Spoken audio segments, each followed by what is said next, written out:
안녕하세요. 전유충이었습니다. 여러분들하고는 계속 영상을 통해서 만나 뵐 것 같은데요. 이 정형외과 진료보조학이라는 교과목은요. 여러분들이 기초의학이 완성이 된 상태에서 학습해야지 조금 쉽게 다가갈 수가 있는 교과목입니다. 거기에 대한 이유를 조금 설명을 해드리자면 이 외상이라는 것 자체가 해부 생리학을 이해하고 그 다음에 에너지 그러니까 물리학과 관련된 내용도 조금 알고 있어야지만 왜 다치게 되는지 이해할 수가 있는 거거든요.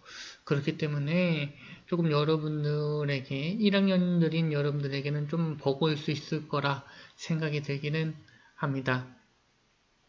그래서 제가 지금 생각하기로는 이 교재 내에서도 간략한 해부 생리 그리고 뭐 병태 생리가 나오고 있거든요. 그래서 병태 생리는 조금 자세하게 제가 다뤄볼까 하고요.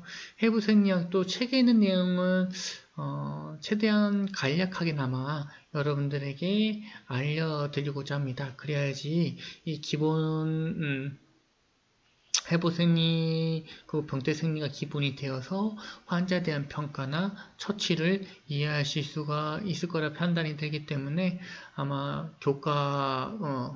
교과목 과정, 요번에는, 지금 말씀드린 것처럼, 해부 생리, 병태 생리, 환자 평가, 처치, 이렇게 진행이 될 것 같고요. 교과 내용도 그대로예요. 그 교과목 교재 그대의 순서 그대로 진행한다라고 보시면 좋을 것 같고, 평가, 시험과 관련돼서 잠깐 이제, 간략하게 말씀을 드리자면, 연부조직 손상이랑 근골격계 손상 두 가지 챕터, 두 개의 챕터를 진행해야 되기 때문에, 중간고사는 연조직 외상, 그리고, 기말고사에는 근골격계 손상이 되겠습니다.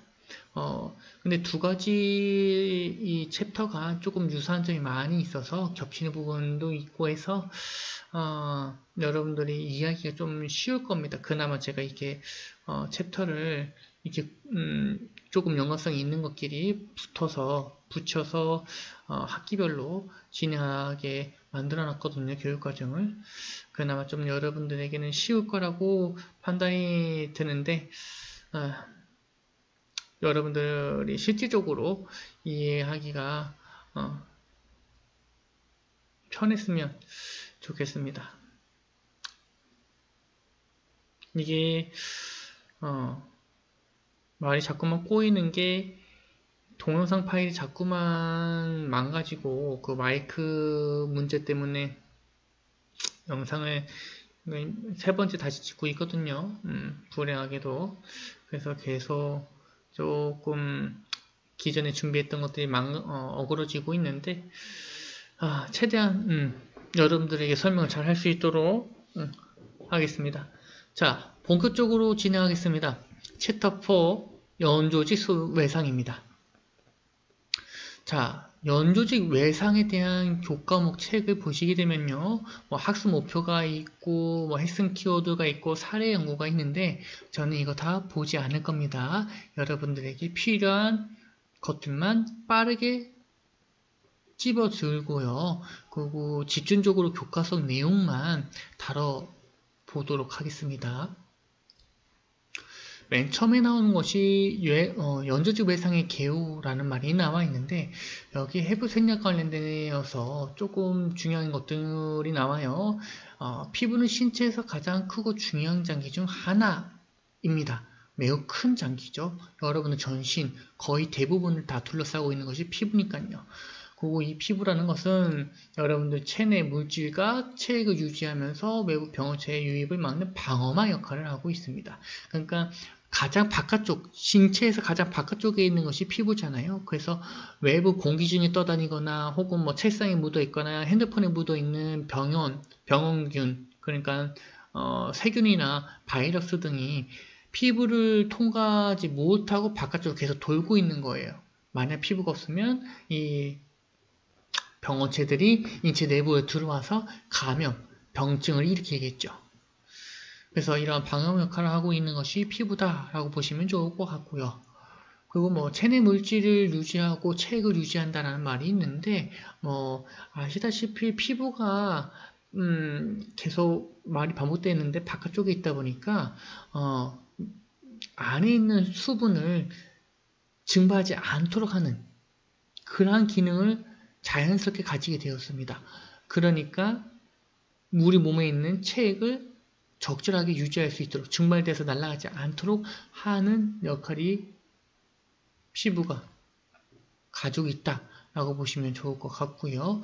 여기 외에 체온의 과도한 증가를 막고 땀 흘려서 막는 거죠. 그 다음에 추위에는 열소신을 방지하는 기능.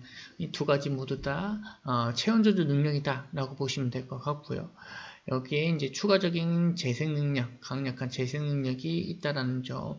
가장 바깥쪽에 있다 보니까 워낙에 큰 상처들이 손상들을 많이 당할 수밖에 없어요. 그래서 다른 장기들보다 빠른 그리고 회복이 강력한 재생 능력을 가지게 되어져 있습니다. 그리고 보셔야 될 내용은 매픽이라는 말이 나오고 있는데 말 그대로 바깥쪽에 있는 피부다 라고 보시면 좋을 것 같고요. 피부 같은 경우에는 여기 앞서 설명했던 것처럼 신체 내부를 다 둘러싸고 있고 그런 이 상황 때문에 관통상이나 타박상, 그러니까 손상이 일어나려면 무조건적으로 피부를 통과를 해야 됩니다. 바깥쪽에, 가장 바깥쪽에 있으니까요. 한 예를 들게 되면 여러분들 망치로 못을 박다가 잘못 망치질을 해서 손가락을 찧었어요. 그러면 손가락에 찔 때 맨 처음에 망치하고 부딪히는 신체 구조물은 피부가 되는 거죠. 관통상도 마찬가지입니다. 여러분들이 요리를 하려고 야채를 썰고 있는데 여러분 손가락을 이렇게 잘못 그었어요. 칼로. 그러면 가장 맨 처음에 이 칼에 접촉하는 부위가 피부가 되는 거죠. 그래서 여러분들 환자 평가할 때 피부를 면밀히 검사하게 되면 이 환자가 다칠 만한 예상되는 추측되는 손상을 어느 정도 유추할 수 있게 되는 겁니다. 그 뒤쪽에는 이 손상 후에 나타나는 여러 가지 유형들, 그리고 이러한 유형들로 인해서 어떠한 합병증들, 어떤 내부 조직이 손상을 당해서 어떤 합병증이 나타나는지, 혹은 이런 상황이 악화되면 어떤 상황으로 진행되는지에 대해서 설명을 해주고 있는데, 여기에 저혈량과 쇼크와 관련된 내용들은 여러분들 해부 생략이 어느 정도 기반이 다져졌을 때 그때 다시 한번 배우는 걸로 하고, 여기서는 이 단어만, 이 저혈량증과 쇼크만 여러분들 머릿속에 넣어주시고 넘어가 주시면 좋을 것 같습니다. 지속적으로 이러한 저혈량증과 쇼크에 대한 내용들은 나올 거거든요. 그때마다 그 정의만 여러분들 머릿속에 넣으시고 넘어가시면 될 것 같아요. 자, 그 다음에 이제 역학과 관련된 내용들이 있는데, 이 역학과 관련돼서는 여러분들이 굳이 보실 필요는 없을 것 같고요. 여기서 볼만한 내용이 있다면, 이제 위험인자란 말은 말 그대로 다른 사람보다 이 손상을 당했을 때 환자의 생명이나 혹은 손상이 조금 더 심화될 수 있는 상황들, 이런 것들이 위험인자라고 보시면 돼요. 그래서 연령, 알코올, 약물 중독, 직업 등이 연부조직 손상의 위험인자로 존재하고 있다라는 정도만 알고 계시면 좋을 것 같고요. 나머지는 굳이 여러분들이 보실 필요는 없으실 것 같습니다. 자, 이제 연조직의 해부학과 생리학을 살펴보실까 하는데, 여러분들은 책의 교재 내용을 모두 다 살펴보셔야 될 것 같고요. 저는 그림만 보고 우선 설명을 드릴게요. 여러분들은 책에 있는 글씨를 다 살펴보시는 것이 좋습니다. 자, 자, 맨 처음에 나오는 것이 표피층입니다. 그리고 그 아래 진피층이 있고요. 그 아래 피하 조직이 있는데 여기 살펴보게 되면 표피층 바깥쪽 위쪽에 또 하나의 층이 솔직히 하나 더 있잖아요. 이거는 각질층이다 라고 보시면 될 것 같아요. 여러분들이 생각하고 있는 때, 여러분 목욕탕 가서 때 밀잖아요, 그죠? 그때라고 생각해 주시면 좋을 것 같고요. 뭐 그런 거 계속 안 씻다 보면 하얗게 각질이 일어나잖아요. 그죠? 그런 것들이 다 이 피부의 맨 바깥쪽에 있는 각질층이다 라고 이해해 주시면 좋을 것 같고요. 이것도 표피층의 일부라고 볼 수도 있겠습니다. 우선 설명을 이어져 나가게 되면 이 표피층 맨 아래층에는 지금 보시는 것처럼 유두층 이렇게 올록볼록 엠보시처럼 볼록볼록 튀어나와 있는 부분들인데 이게 유두층이라고 보시면 돼요. 이 진피층이랑 표피층의 경계선이기도 하고요. 표피층에서 유일하게 혈액 공급이 최종적으로 이루어지는 부분이다 라고 보시면 될 것 같고, 그리고 여기 오돌오돌한 게 보이실 건데 이게 상피 모세포라고 보시면 돼요. 모세포. 이 모세포가 뭐냐면 엄마잖아요. 어미 모자 쓰는 거거든요. 그래서 계속적으로 자가 복제를 시켜서 이 표피 세포를 만드는, 형성시키는 세포다라고 보시면 좋을 것 같고, 그래서 여기 맨 마지막 층에서는 계속적으로 세포가 생기게 된다라고 보시면 좋을 것 같고요. 계속 쌓이다 보니까 여기 원래 있었던 세포들은 바깥쪽으로 밀려나겠죠. 근데 문제가 되는 건 이렇게 바깥쪽으로 밀려나게 되면 뭐가 잘 안 되냐면 이 혈액순환이 잘 안 돼요. 보시는 것처럼 진피층하고 피하 조직층에서는 이 혈관들이 많이 잘 분포되어져 있는데 표피층에서는 지금 혈관 분포가 되어 있지 않죠. 그렇다는 소리는 혈액 공급이 안 된다는 소리예요. 결과론적으로는 혈액 공급이 안 되면 세포는 살 수가 없어요. 기본적으로 우리 심장, 그냥 이거를 세포를 신체로 예를 들어서 설명하게 되면 심장이 1분당 분당 몇 회씩 뛰어야지만, 지속적으로 규칙적으로 뛰어야지만 전신의 혈액을 공급해서 살 수가 있는 거잖아요. 그죠? 세포도 마찬가지예요. 지속적으로 혈액이 공급되어야지만 살 수가 있는 겁니다. 근데 맨 마지막, 맨 위쪽에 이 유두층에서 멀어진 부분 같은 경우에는 혈액 공급이 잘 안 돼요. 될 수가 없겠죠. 혈관이 지속적으로 통과하는 부분이 아니니까요. 그래서 이 세포들이 죽어나가기 시작하게 되는데, 이 죽어나가서 바깥쪽에 위치하게 되면 이거를 우리는 각질이라고 부르고 있습니다. 그리고 또 하나 보셔야 될 거는 여기에 이제 신경 다발이 보이실 텐데 표피층에는 신경이 없어요. 그래서 여러분들 때 밀 때 물론 아프기는 하지만, 세게 밀면 아프긴 하지만 살살 밀면 그렇게 아프지 않고요. 그리고 피나지 않죠. 우리 몸에 있는 건데 피가 나지 않습니다. 혈관이 없어서요. 그죠? 여기는 혈관도 없잖아요. 그렇게 이해해 주시면 될 것 같고, 그 다음에 또 하나 보셔야 될 거, 아까 전에 유두층에서 지속적으로 표피세포가 만들어진다라고 말씀을 드렸죠? 이렇게 표피세포가 만들어지면서 바깥쪽으로 올라간다고 그랬어요. 여기서는 계속 새로운 세포가 생기니까요. 그러면 이렇게 계속 바깥쪽으로 밀어내게 되면 안으로 들어오는 나쁜 놈들이 있죠. 이거 뭐라 그랬죠? 병원체라고 말씀드렸죠. 세포하고 바이러스가 이쪽으로 들어와야 되는데 유두층에서 계속 새로 만들어낸 이 표피세포가 바깥쪽으로 밀어내니까 방어막 효과도 여기에서 일어날 수 있겠다라고 보시면 될 것 같고요. 그 다음에 여기 피지샘이 있는데 이 피지샘에서 피지를 만들어내요. 피지가 뭐죠? 여러분들 흔히 말하는 기름이죠, 기름. 여러분 뭐 중고등학교 때 파란색 기름 종이 가지고 얼굴을 닦았을 것 같은데 그때 닦아낸 것이 피지입니다. 피지. 말 그대로 뭐 유분 성분이죠. 기름 성분이라고 보셔도 돼요. 그래서 피지가 이렇게 바깥으로 나와서 이 겉면에, 피부 겉면에 존재하게 되는데 이 피지 자체가 앞서 얘기했던 것처럼 유분을 가지고 있기 때문에 피부가 우선 덮고 있긴 하지만 피부 바깥쪽에서 발생되는 이 증발을 막게 돼요. 그래서 수분을 피부 내에 유지해주는, 어느 정도 일정량 유지시켜주는 역할을 피지가 하고 있다라고 보시면 좋을 것 같고, 그 다음에 이 기름 성분 같은 경우에는 맞서 얘기했던 것처럼 매우 매끈하게 만드는 성분을 가지고 있잖아요. 그래서 외부에서 충격을 가해지는 여러 가지 물체들, 뭐 돌멩이가 될 수도 있고 주먹이 될 수도 있고 뭐 그런 것들이 있잖아요. 그런 것들을 이제 어느 정도 비껴나갈 수 있게 해주는 그런 기능도 가지고 있습니다.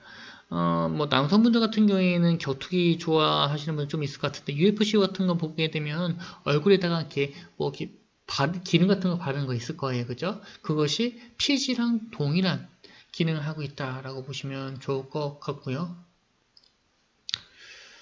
뭐, 그 다음에 이 표피의 두께 같은 경우에는 그 신체 부위마다 조금 달라지게 되는데, 가장 두꺼운 부분은 발 뒤꿈치, 가장 얇은 부분은 눈꺼풀이라고 보시면 돼요.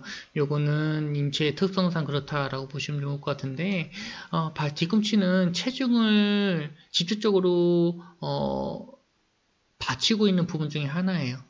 뭐 목도 머리에 무게를 받치고 허리도 상체에 무게를 받치고 무릎도 그 위쪽에 있는 신체의 무게를 받치고 있긴 하지만 이 발 뒤꿈치가 실질적으로 지면하고 충돌하는 신체 부위이기 때문에 이 표피의 두께가 자연스럽게 두꺼워질 수밖에 없다. 이렇게 보시면 될 것 같고요.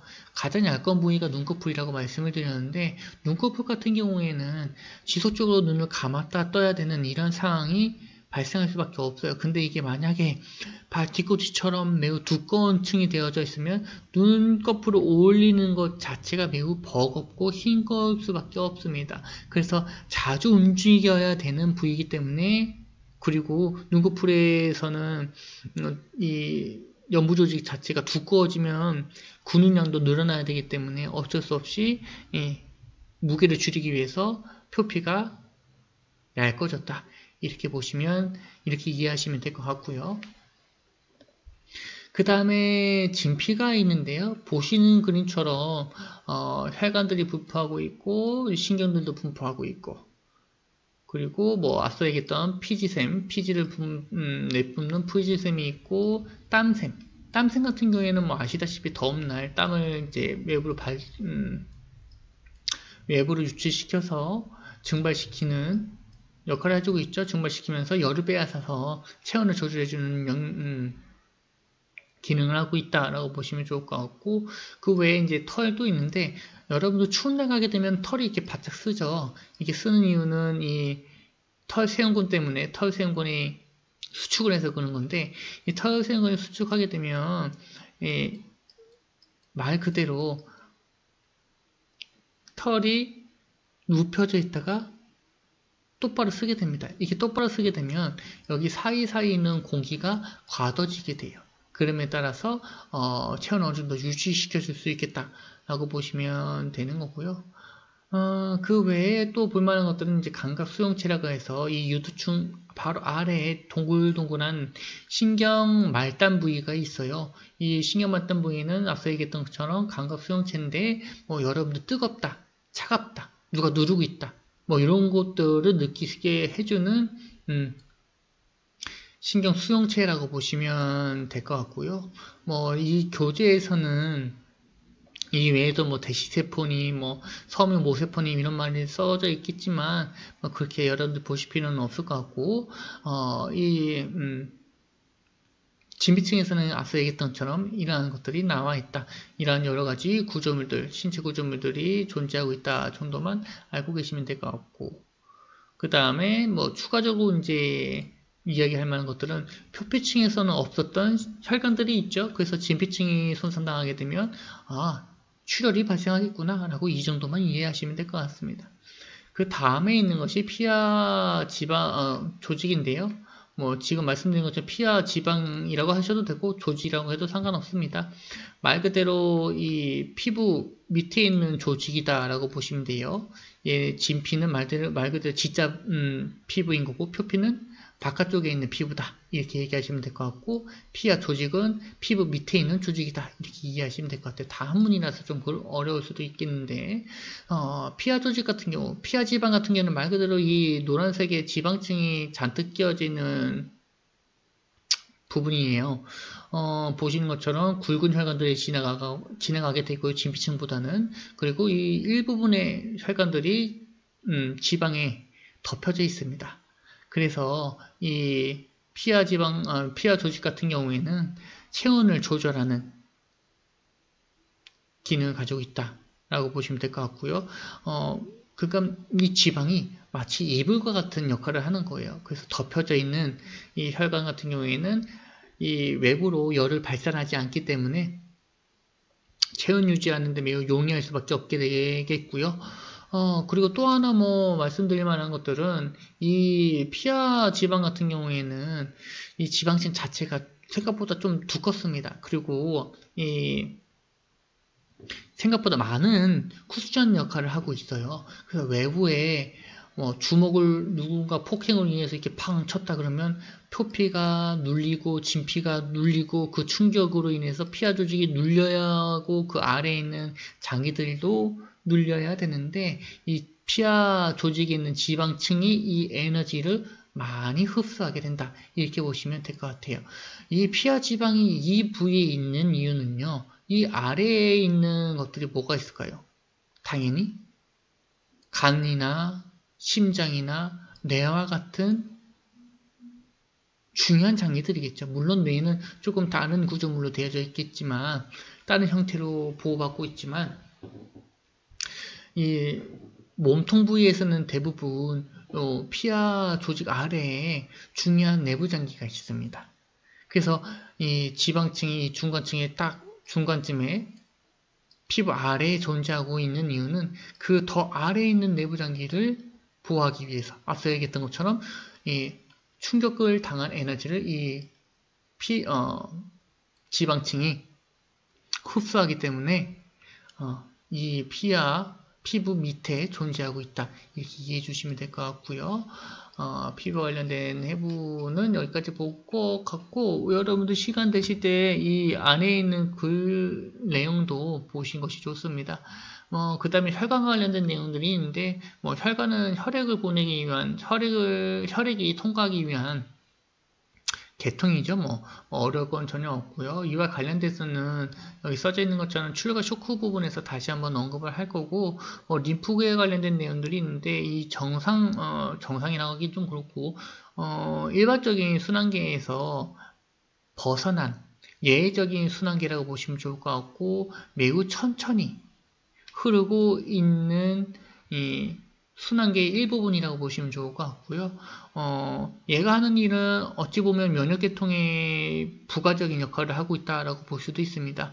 그래서 보시게 되면 병원체 파고로 인한 부산물을 림프절로 이동시키는데 중요한 역할을 한다 이런 말이 있죠. 그래서 이 대시세포란 말이 나오는데, 이 대시세포는 세균이랑 바이러스가 들어오게 되면 이 말 그대로 이 병원체를 먹어버리는 세포거든요. 그래서 먹으면서 자기도 같이 죽어버리게 되는데, 이때 발생되는 여러 가지 찌꺼기들을 이 림프관을 통해서 림프절로 보내게 된다. 이 정도만 알고 계셔도 될 것 같고요. 그 다음에 근육과 관련된 내용들이 있는데, 근육 같은 경우에는 대부분 신체를 움직이는 곳에 사용한다라고 보시면 될 것 같고, 이외에 여러분들 매우 추우면 덜덜덜 떨잖아요. 그죠? 근육이 수축을 지속적으로 하면서 열을 생산하는 겁니다. 여러분들은 인간은 상온동물이기 때문에 일정한 온도를 유지시켜야지만 정상적인 기능이 가능하잖아요. 정상적인 생체 리듬이 가능하잖아요. 근데